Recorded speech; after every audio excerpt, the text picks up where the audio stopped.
Ang unang pagbasa mula sa aklat ni Propeta Isaias. Nakatanaw ng isang malaking liwanag ang bayang malaon ng nasa kadiliman, na manaag na ang liwanag sa mga taong namumuhay sa lupaing balot ng dilim. Iyong pinasigla ang kanilang pagdiriwang, dinagdagan mo ang kanilang tuwa.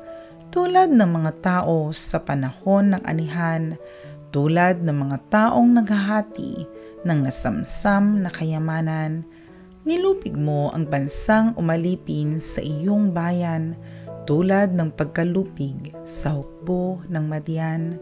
Binali mo ang panghambalos ng mga tagapagpahirap sa kanila, sapagkat ang panyapak ng mga mandirigma, ang lahat ng kasuotang tigmak sa dugo ay susunugin, sapagkat ipinanganak para sa atin ang isang sanggol na lalaki. Ibinigay ang isang anak sa atin, at siya ang mamamahala sa atin. Siya ang kahangahangang tagapayo, ang makapangyarihang Diyos, walang hanggang Ama, ang prinsipe ng kapayapaan. Malawak na kapangyarihan at walang hanggang kapayapaan ang ipagkakaloob sa trono ni David at sa kanyang paghahari, upang matatag ito at papanatilihin sa katarungan at katwiran, ngayon at magpakailanman. Isasagawa ito ng makapangyarihang Panginoon. Ang salita ng Diyos. Salmong tugunan. Kahit saay na mamalas, tagumpay ng nagliligtas, umawit ng bagong awit at sa puon ay ialay, pagkat yaong ginawa niya ay kahangahangang tunay.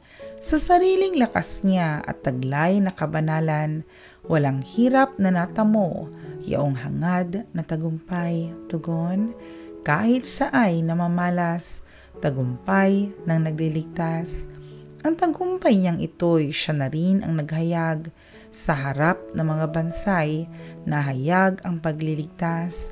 Ang pangako sa Israel, lubos niyang tinutupad. Tugon, kahit saay na mamalas, tagumpay ng nagliligtas. Tapat siya sa kanila at ang pag-ibig ay wagas. Ang tagumpay ng ating Diyos, kahit saan ay namalas. Magkaingay na may galak, yaong lahat sa daigdig. Ang puon ay buong galak, na purihin sa pag-awit. Tugon, kahit saay na mamalas, tagumpay ng nagliligtas. Sa saliw ng mga lira, iparinig yaong tugtog, at ang puon ay purihin ng tugtuging maalindog. Tugtugin din ang trumpeta, nakasaliw ang tambuli, magkaingay sa harapan ng puon na ating hari. Tugon, kahit saay na mamalas, tagumpay ng nagliligtas. Ang ikalawang pagbasa mula sa sulat ni Apostol San Pablo sa mga taga-Efeso. Mga kapatid, magpasalamat tayo sa Diyos at Ama ng ating Panginoong Hesukristo. Pinagkalooban niya tayo ng lahat ng pagpapalang espiritual dahil sa ating pakikipag-isa kay Kristo, at sa atin ngang pakikipag-isang ito, hinirang na niya tayo bago pa nilikha ang sanlibutan, upang maging banal at walang kapintasan sa harapan niya. Dahil sa pag-ibig ng Diyos, tayo'y kanyang itinalaga upang maging mga anak niya sa pamamagitan ni Hesukristo. Iyan ang kanyang layunin at kalooban. Purihin natin siya dahil sa kanyang kahangahangang pagkalinga sa atin sa pamamagitan ng kanyang minamahal na anak. Kaya nga, mula nang mabalitaan ko ang tungkol sa inyong pananalig sa Panginoong Hesus at ang inyong pag-ibig sa lahat ng hinirang, walang humpay ang pasasalamat ko sa Diyos para sa inyo.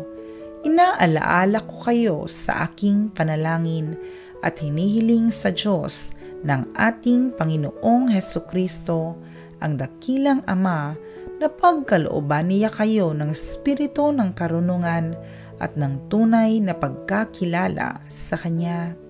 Naway liwanagan ng Diyos ang inyong mga isip upang malaman ninyo ang ating inaasahan sa Kanyang pagkatawag sa atin. Ito'y ang kaluwalhatiang inilaan niya sa Kanyang mga hinirang. Ang salita ng Diyos. Ang mabuting balita. Ang mabuting balita ng Panginoon ayon kay San Marcos. Noong panahong iyon, may nagdala ng mga bata kay Jesus upang hilinging ipatong niya sa mga ito ang kanyang kamay. Ngunit pinagwikaan sila ng mga alagad. Nagalit si Jesus nang makita ito at sinabi sa kanila, "Pabayaan ninyong lumapit sa akin ang mga bata. Huwag ninyo silang sawayin, sapagkat sa mga katulad nila nagahari ang Diyos. Ito ang tandaan ninyo. Ang sinumang hindi tumatanggap sa paghahari ng Diyos tulad ng isang maliit na bata ay hindi mapapabilang sa mga pinaghaharian niya." At kinalong ni Jesus ang mga bata. Ipinatong ang kanyang mga kamay sa kanila at pinagpala sila. Ang mabuting balita ng Panginoon. Panalangin ng bayan. Panginoon, dinggin mo ang panalangin ng iyong mga anak para sa Santo Papa, mga obispo at iba pang pinuno ng simbahan. Patuloy nawa nilang panindigan ang pagkiling sa mga dukha sa pamamagitan ng paglingap sa mga bata at mga maralita. Manalangin tayo. Panginoon, dinggin mo ang panalangin ng iyong mga anak. Para sa mga nangunguna sa pangangalakal at industriya, sa pamamagitan ng scholarship programs, mabigyan nawa nila ng pantay na pagkakataon ang mga mahihirap na kabataan upang makapagtapos ng pag-aaral at umangat sa buhay. Manalangin tayo. Panginoon, dinggin mo ang panalangin ng iyong mga anak. Para sa mga kabataang pinababayaan ng kanilang mga magulang, makatagpo nawa sila ng mga taong may magandang kalooban, nagagabay at magkakalinga sa kanila. Manalangin tayo. Panginoon, dinggin mo ang panalangin ng iyong mga anak. Para sa mga nakatatanda, maging magandang halimbawa nawa sila kung paano mamuhay ng may positibong pananaw at puno ng pag-asa. Manalangin tayo. Panginoon, dinggin mo ang panalangin ng iyong mga anak. Para sa ating lahat na naririto, talikdan nawa natin ang pagkamakasarili at magmalasakit sa kapwa at sa daigdig. Manalangin tayo. Panginoon, dinggin mo ang panalangin ng iyong mga anak.